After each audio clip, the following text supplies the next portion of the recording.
الحمد للہ رب العالمین والصلاة والسلام علی خاتم النبیین اما بعد فاعوذ باللہ من الشیطان الرجیم بسم اللہ الرحمن الرحیم وقالوا قلوبنا غلف بل لعنهم الله بكفرهم فقليلا ما يؤمنون۔ ترجمہ، اور یہودیوں نے کہا ہمارے دلوں پر پردے پڑے ہوئے ہیں، بلکہ اللہ نے ان کے کفر کی وجہ سے ان پر لعنت کر دی ہے، تو ان میں سے تھوڑے لوگ ہی ایمان لاتے ہیں۔ قلوبنا غلف، ہمارے دلوں پر پردے ہیں۔ یہودیوں نے مذاق اڑانے کے طور پر کہا تھا کہ ہمارے دلوں پر پردے پڑے ہوئے ہیں۔ ان کی مراد یہ تھی کہ حضور اقدس صلی اللہ تعالی علیہ وآلہ وسلم کی ہدایت ان کے دلوں تک نہیں پہنچتی۔ اللہ تعالیٰ نے اس کا رد فرمایا کہ یہ جھوٹے ہیں۔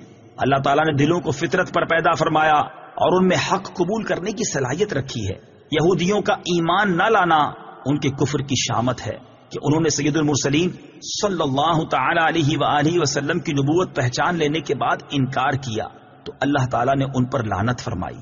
اس کا یہ اثر ہے کہ وہ قبول حق کی نعمت سے محروم ہو گئے۔ آج بھی ایسے لوگ ہیں کہ جن کے دلوں پر عظمت رسالت سمجھنے سے پردے پڑے ہوئے ہیں۔ وَلَمَّا جَاءَهُمْ كِتَابٌ مِّنْ عِندِ اللَّهِ مُصَدِّقٌ لِّمَا مَعَهُمْ وَكَانُوا مِن قَبْلُ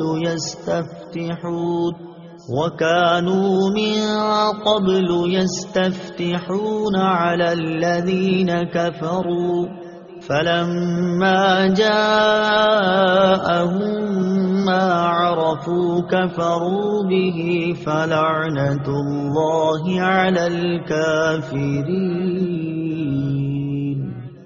ترجمہ، اور جب ان کے پاس اللہ کی وہ کتاب آئی جو ان کے پاس موجود کتاب کی تصدیق کرنے والی ہے، اور اس سے پہلے یہ اسی نبی کے وسیلے سے کافروں کے خلاف فتح مانگتے تھے، تو جب ان کے پاس وہ جانا پہچانا نبی تشریف لے آیا تو اس کے منکر ہو گئے، تو اللہ کی لعنت ہو انکار کرنے والوں پر۔ مصدقن، تصدیق کرنے والی، تفسیر صراط الجنان میں ہے۔ قرآن پاک گزشتہ کتابوں کی تصدیق کرنے والی کتاب ہے کہ وہ کتابیں اللہ تعالیٰ کی طرف سے ہیں۔ نیز ان کتابوں نے قرآن کے نازل ہونے کی خبر دی تھی، قرآن کے آنے سے وہ خبریں سچی ہو گئیں۔ ما عرفو، جانا پہچانا نبی، تفسیر صراط الجنان میں ہے۔ شان نزول، امام الانبیاء صلی اللہ تعالی علیہ وآلہ وسلم کی تشریف آوری اور قرآن کریم کے نزول سے پہلے یہودی اپنی حاجات کے لیے حضور پرنور صلی اللہ تعالی علیہ وآلہ وسلم کے نام پاک کے وسیلے سے دعا کرتے اور کامیاب ہوتے تھے، اور اس طرح دعا کیا کرتے تھے: اللہم افتح علینا وانصرنا بالنبی الامی، یا رب ہمیں نبی امی کے صدقے میں فتح و نصرت عطا فرما۔ اس آیت میں یہودیوں کو وہ واقعات یاد دلائے جا رہے ہیں کہ پہلے تم ان کے نام کے طفیل دعائیں مانگتے تھے، اب جب وہ نبی تشریف لے آئے تو تم ان کے منکر ہو گئے۔ مخلوق کی حاجت روائی کا وسیلہ، اس سے معلوم ہوا کہ دنیا میں تشریف آوری سے پہلے ہی حضور پرنور صلی اللہ تعالی علیہ وآلہ وسلم کے توسل سے دعائیں مانگی جاتی تھیں، اور حضور اقدس صلی اللہ تعالی علیہ وآلہ وسلم کے وسیلے سے پہلے ہی مخلوق کی حاجت روائی ہوتی تھی۔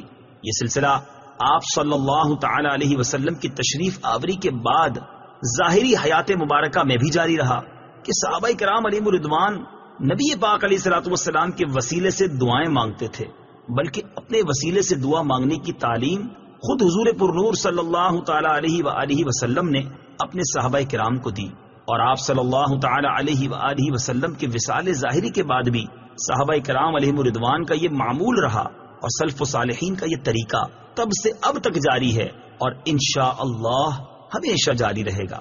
اعلیٰ حضرت رحمت اللہ تعالی علیہ فرماتے ہیں: وہ جہنم میں گیا جو ان سے مستغنی ہوا، وہ جہنم میں گیا جو ان سے مستغنی ہوا، ہے خلیل اللہ کو حاجت رسول اللہ کی۔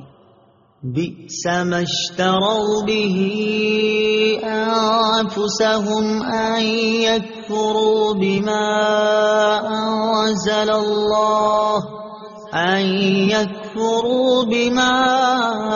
أنزل الله بغيا أن ينزل الله من فضله على من يشاء من عباده فباءوا بغضب على غضب وَلِلْكَافِرِينَ عَذَابٌ مُهِينٌ۔ ترجمہ: انہوں نے اپنی جانوں کا کتنا برا سودا کیا کہ اللہ نے جو نازل فرمایا ہے اس کا انکار کر رہے ہیں، اس حسد کی وجہ سے کہ اللہ اپنے فضل سے اپنے جس بندے پر چاہتا ہے وحی نازل فرماتا ہے، تو یہ لوگ غضب پر غضب کے مستحق ہو گئے اور کافروں کے لیے ذلت کا عذاب ہے۔ بئس ما اشتروا به انفسهم، انہوں نے اپنی جانوں کا کتنا برا سودا کیا۔ تفسیر صراط الجنان میں ہے، یہودیوں نے حضور اقدس صلی اللہ تعالی علیہ وآلہ وسلم پر ایمان لانے کی بجائے کفر اختیار کیا، اور ایمان کی جگہ کفر خریدنا خسارے کا سودا ہے۔ اسی سے ہر آدمی نصیحت حاصل کرے کہ ایمان کی جگہ کفر، نیکیوں کی جگہ گناہ، اطاعت کی جگہ نافرمانی، رضائے الہی کی جگہ اللہ تعالی کے غضب کا سودا بہت خسارے کا سودا ہے۔ بغین، حسد کی وجہ سے۔ تفسیر صراط الجنان میں ہے، یہودیوں کی خواہش تھی ختم نبوت کا منصب بنی اسرائیل میں سے کسی کو ملتا، لیکن جب انہوں نے دیکھا کہ وہ اس منصب سے محروم رہے اور بنی اسماعیل کو یہ منصب مل گیا تو وہ حسد کی وجہ سے حضور پر نور صلی اللہ تعالی علیہ وآلہ وسلم اور ان پر نازل ہونے والی اللہ تعالی کی کتاب قرآن مجید کے منکر ہو گئے۔ اس سے معلوم ہوا کہ منصب و مرتبے کی طلب انسان کے دل میں حسد پیدا ہونے کا ایک سبب ہے، اور یہ بھی معلوم ہوا کہ حسد ایسا خبیث مرض ہے جو انسان کو کفر تک بھی لے جا سکتا ہے۔ حسد ایمان کے لیے تباہ کن ہے۔ حسد کی تعریف یہ ہے کہ کسی مسلمان بھائی کو ملنے والی نعمت چھن جانے کی آرزو کی جائے، اور ایسی آرزو کی برائی محتاج بیان نہیں۔ حضرت ابو ہریرہ رضی اللہ تعالی عنہ سے روایت ہے، حضور اقدس صلی اللہ تعالی علیہ وآلہ وسلم نے ارشاد فرمایا، آدمی کے دل میں ایمان اور حسد جمع نہیں ہوتے۔ حضرت معاویہ بن حیدہ رضی اللہ تعالی عنہ سے روایت ہے، حضور پر نور صلی اللہ تعالی علیہ وآلہ وسلم نے ارشاد فرمایا، حسد ایمان کو اس طرح تباہ کر دیتا ہے جیسے صبر یعنی ایک درخت کا انتہائی کڑوا نچوڑ شہد کو تباہ کر دیتا ہے۔ یاد رہے کہ حسد حرام ہے اور اس باطنی مرض کے بارے میں علم حاصل کرنا فرض ہے۔ اس سے متعلق مزید تفصیل جاننے کے لیے امام غزالی رحمۃ اللہ تعالی علیہ کی مشہور کتاب احیاء العلوم کی 3 جلد میں موجود حسد سے متعلق بیان مطالعہ فرمائیں۔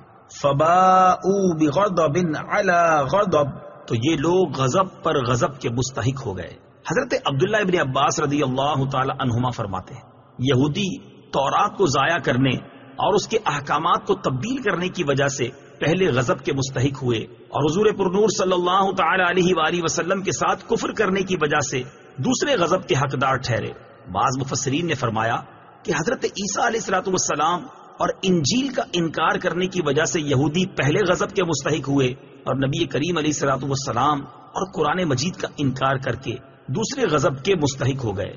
صدق اللہ العظیم۔